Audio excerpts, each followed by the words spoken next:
Big news in the fashion world today. Cefinn, the clothing label founded by Samantha Cameron, wife of former UK Prime Minister David Cameron, is shutting down after nearly 9 years. Launched in 2017, Cefinn was pitched as the modern woman's answer to everyday chic, polished, practical, and ready to rival established British designers. For a while, it gained buzz thanks to celebrity endorsements and strong media coverage. But now, the brand is winding down operations, selling off remaining stock before closing its doors for good. To me, this reflects a familiar corporate lesson. Publicity and pedigree don't guarantee survival when the fundamentals, profitability, scale, and adaptability aren't firmly in place. Cefinn was launched in 2017 with a clear mission: to create sleek, versatile pieces that professional women could wear from the office to evening events without missing a beat. Samantha Cameron positioned the brand as everyday chic, leaning on her own image as a political insider turned style entrepreneur.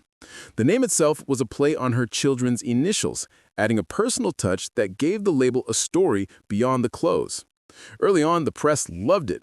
Glossy magazines ran features, and celebrities were photographed in Cefinn's minimalist dresses and sharp coats. With Cameron's profile and the buzz surrounding the launch, many expected Cefinn to carve out a strong niche in British fashion. For a brief moment, it seemed to represent a new chapter: understated elegance tailored for modern, ambitious women. The cracks in Cefinn's story began to show quickly. Despite the publicity, sales never reached the scale needed to sustain the business.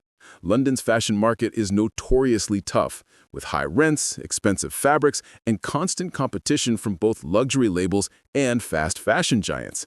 Add to that the uncertainty and extra costs brought on by Brexit, everything from import duties to supply chain delays, and Cefinn found itself squeezed on all sides. The pandemic only made things worse, as demand for polished office wear collapsed while casual and athleisure brands thrived. To me, this highlights a classic business challenge: mistaking initial buzz for long-term demand. Cefinn had recognition, but recognition doesn't pay the bills if customers don't buy enough product at the right margin. Even with Samantha Cameron's name and media attention, the brand couldn't escape the brutal economics of fashion.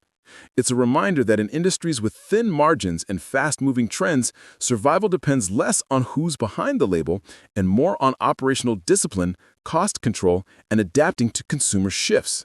Without that, even the best press can only buy so much time. Cefinn's closure shows just how unforgiving the fashion business can be.